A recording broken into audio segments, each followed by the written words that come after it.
Estamos de volta com o programa Piracicaba Agora, estamos ao vivo. Chegou o momento de você tirar suas dúvidas no quadro Saúde Agora, oferecimento do Hospital Fornecedores de Cana, aqui de Piracicaba. Dr. Vitor Marim já está aqui. Marim, tudo bem? Prazer em recebê-lo. Infectologista do Hospital Fornecedores de Cana. Vamos falar sobre inúmeras coisas aqui. A população vai participar ao vivo também no 2534-1234. Mas acho que a prioridade nossa é conversar sobre a carteira de vacinação, como a Mônica falou. Carteira de vacinação que eu mesma, né, quando conversei com o doutor pra gente fazer o agendamento, falei, será que a minha carteira de vacinação... Onde está a minha carteira? Primeiro, onde é que está? E depois, é claro que perguntei pra minha mãe, e depois, será que de fato está ou não atualizada? Porque a gente lembra de vacinação, principalmente quando, né, a questão de infância, né, a mãe, o pai se preocupam ali com a criança.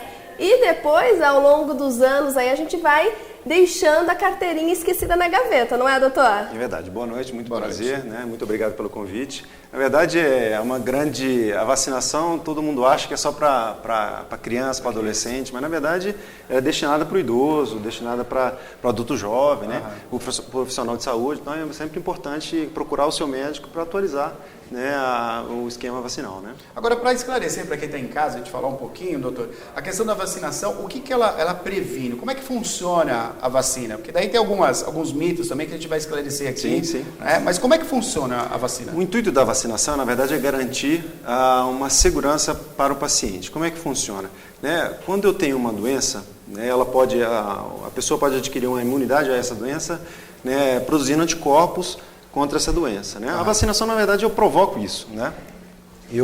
Seja com um vírus inativado, por exemplo, seja com uma partícula, né, inativada, eu provoco o meu sistema imune a produzir um anticorpo. Dessa forma, eu consigo essa proteção para uma eventual exposição do paciente. Então, olha só, que interessante. A vacina, ela vai provocar, na verdade, não é a vacina que vai sanar ou vai combater, ela vai provocar o meu anticorpos que vai agir contra a bactéria, é isso? Certíssimo. Na verdade, ela não vai prevenir, na verdade, ela não vai garantir o tratamento. Na verdade, ela vai propiciar a prevenção de uma eventual doença quando um paciente for exposto a um agente, né, que cause uma determinada doença. Até a vacinação contra a gripe, né? Sim. Que recentemente aconteceu, né? Principalmente idosos, né? Quem trabalha na área da saúde, que acabou aí tomando a vacina. E muitos falam, eu não vou tomar porque eu tomo a vacina, eu tenho gripe.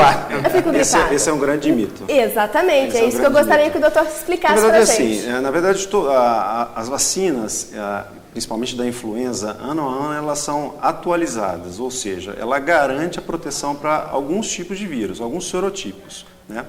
O que acontece é que, na verdade, as pessoas acham que tomam a vacina contra a gripe e tem a gripe, na verdade, ela pode ter um efeito adverso relacionado à vacinação. Porém, ela protege para alguns tipos de vírus. Se a pessoa se for exposta a algum outro tipo de vírus, obviamente ela vai ter a doença. Então, na verdade, é um grande mito. Ela não induz a doença, né? Ela protege para boa parte dos vírus. Se, eventualmente, ela for exposta a um outro vírus, ela acaba desenvolvendo a gripe. E todo ano é atualizada essa vacina com novos vírus aí, né? Sim. Agora, o vírus da gripe, doutor, ele é mutante ou existem vários? Como é que funciona isso? Existem vários, né? Existem vários e é descrito algumas mutações, né? Então, na China, principalmente nos países da Ásia, né, surgem novos vírus cada vez trazem repercussões importantes, né? Então, é sempre ficar atento, procurar o seu médico para procurar a prevenção, né? Se eventualmente tiver alguma prevenção, o médico vai saber orientá-lo à vacinação correta. Estamos ao vivo aqui, participando conosco aqui o Dr. Vitor Marim, ao vivo, infectologista do Hospital Fornecedores de Cana. Se você tiver alguma dúvida, você pode ligar no 2534-1234 e participar ao vivo conosco. Tem telefone? Alô, boa noite? Alô?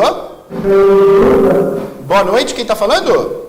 Simão do Jardim Gilda. Ô Simão, pois não, pode fazer a pergunta para o doutor, fique à vontade. Eu vi uma reportagem uma vez em São Paulo de uma pessoa que era alérgica a uma vacina feita à base de ovo. Eu queria que o senhor explicasse a respeito disso. Pois não, obrigado, viu? Pois não, doutor. O que se sabe é que algumas vacinas elas induzem elas são compostas por uma determinadas substâncias que algumas pessoas têm realmente a alergia quando exposta a essa substância. Né? Isso é uma reação muito individual, às vezes as pessoas não sabem que tem essa alergia né? E vai acabar sendo exposta a algum alimento, alguma substância, alguma vacina, em que acaba desencadeando essa alergia. Né? Na dúvida, sempre procura a unidade de saúde ou seu médico para esclarecer se a vacina que está se propondo, né, acaba expondo a essa alergia para minimizar os eventos adversos de uma alergia. Né, corre esse risco nesse caso. Eu tenho um dado aqui, Neto, né, que segundo a Organização Mundial da Saúde, as vacinas elas impedem anualmente entre 2 e 3 milhões de mortes no mundo, né? Ou seja, um número significativo aí de prevenção, quando a gente fala em prevenção. Doutor, então tá aí a importância também da gente realmente estar com a carteirinha ali em dia, desde da gestação, desde antes da gente vir ao mundo até a nossa terceira idade. Sim, na verdade a vacinação foi uma das maiores conquistas da medicina no século XX, né? Após a vacinação, né, conseguiu-se uma queda muito importante, significativa no número de casos de doenças e de mortes secundárias a essa doença. Né? Você consegue não só prevenir a morte, mas a doença em si. Né? Então, é importante sempre pensar na prevenção. Né? E hoje você tem a prevenção para a gestante, para a criança, o adolescente, o adulto, e muitas das vezes essas vacinas têm que ser repetidas ao longo da vida. O que acontece é que muitas vezes as pessoas acham que só fica na infância, só fica na adolescência e depois não repete e acabam algumas pessoas sendo portadores de algumas doenças, né, e acaba dificultando a prevenção dessas doenças, né? Estamos ao vivo aqui no quadro Saúde Agora, oferecimento do Hospital Fornecedores de Cana aqui de Piracicaba. Você pode ligar para nós nessa sexta-feira, 19 horas e 53 minutos, no 2534-1234 e fazer a pergunta para o doutor. Agora, doutor, à medida aí que a medicina, né, ela vai evoluindo, né, e hoje a gente evolui muito mais rápido do que antes, é um dado que a gente às vezes não para pensar. Né? Se antes a gente já tinha uma evolução aí da medicina, hoje a própria medicina ajuda a evoluir cada vez mais rápido. Antigamente era difícil surgir uma vacina, né? Hoje a gente vem a gripe, vem uma doença e pouco tempo depois acaba surgindo uma vacina. Essa relação entre a vacina e o paciente, ela demora muito. Por exemplo, já ouvi falar que já tem uma vacina que vai prevenir aí uma doença. Mas a gente escuta falar, só que ela demora para estar disponível. Por que tem essa demora, doutor? Vamos pensar um exemplo que nos acomete. Nós vivemos há pouco tempo, né? Acabamos de sair de uma epidemia contra a dengue, né? Uma epidemia de dengue, desculpe. Né? Qual a dificuldade de uma vacina contra a dengue? Né? Você tem 4 tipos de vírus da dengue. Né? Então você tem que produzir uma vacina que seja efetiva para todos esses tipos. Né? Essa vacina ela tem que ser segura. Né? Eu não posso oferecer uma medicação com caráter preventivo e acabar desencadeando um evento adverso. Né? Então, para garantir essa segurança, são inúmeros estudos que são realizados para garantir a viabilidade, né, da aplicação. Fora isso, tem a questão do financiamento, né, o desenvolvimento dessa vacina. Né? Então, por isso que isso leva tempo para alcançar, né, para estar disponível para o serviço público, para as clínicas particulares, ou seja, esse desenvolvimento não é simples assim. Tem que ter algo que seja abrangente, seguro, eficaz. Né, e que seja viável economicamente. Perfeito. Doutor, a gente está falando inclusive da atualização da carteira aí de vacinação. Eu digo, se a gente olhar lá na carteirinha de vacinação e ver lá que quando eu tinha 15 anos era para eu ter tomado determinada, me fale uma vacina da adolescência, doutor. Da adolescência, o tétano, a vacina contra tétano seria... Eu não tomei, já estou com 35 anos de idade, doutor. E aí, eu tenho como correr atrás do prejuízo ou essa não tem mais? Sim. Tem algumas vacinas que elas são indicadas o reforço. O tétano é uma delas, a cada 10 anos se recomenda o reforço. A febre amarela seria uma outro exemplo, mas tem a particularidade, se a pessoa for exposta numa área de possibilidade de febre amarela, né? Então sempre é importante pensar em prevenir. Então pegue seu cartão de vacinação, leve à unidade básica ou seu médico de confiança para atualizar seu cartão vacinal. São muitas vacinas durante a vida, doutor?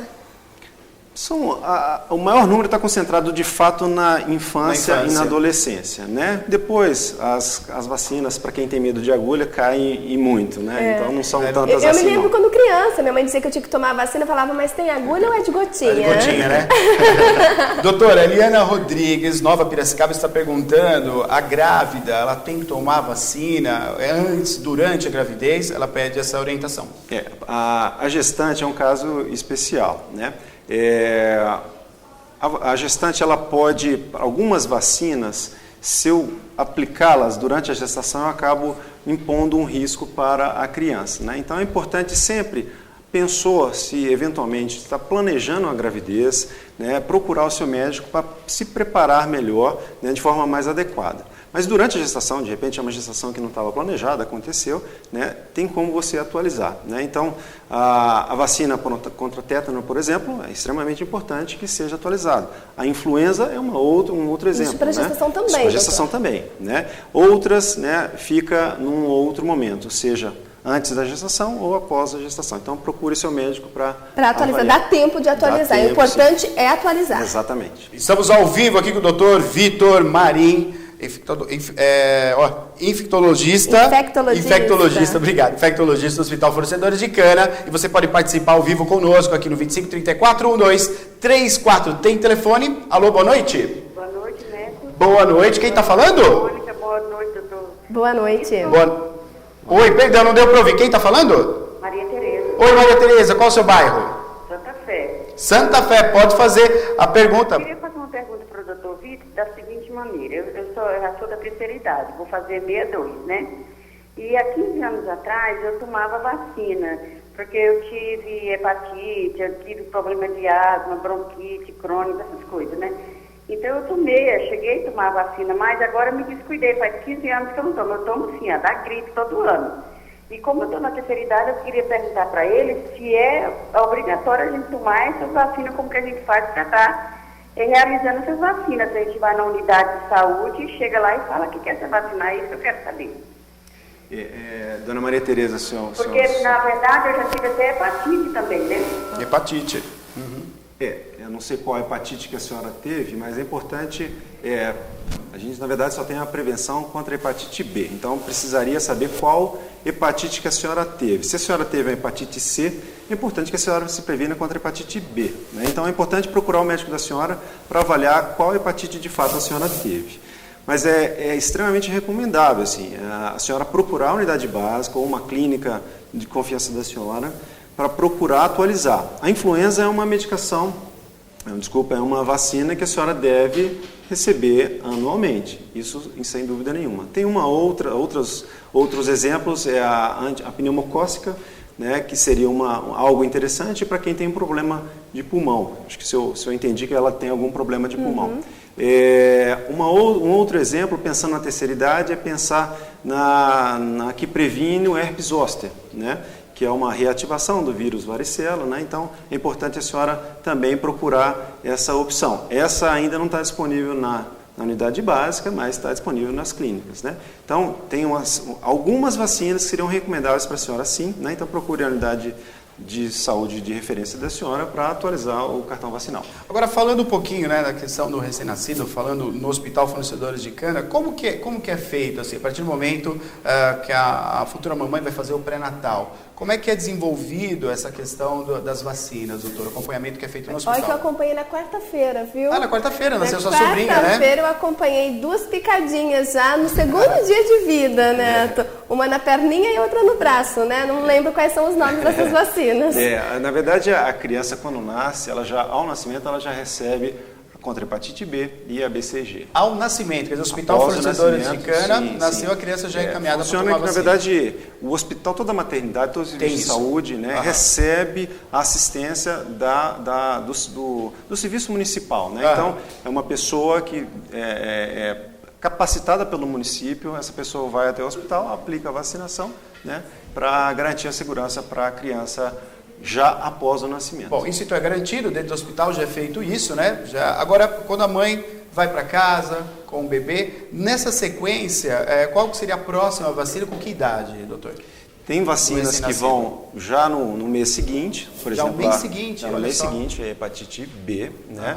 E nos 2 meses tem uma sequência de que a gente poderia até mostrar um exemplo, né, aqui no telão, né, que teria uma sequência de vacinas já no 2º, no 4º, no 6º, no 9º, no 15º e assim por diante. Tem uma sequência, né, de vacinas que a gente poderia até mostrar aqui no telão.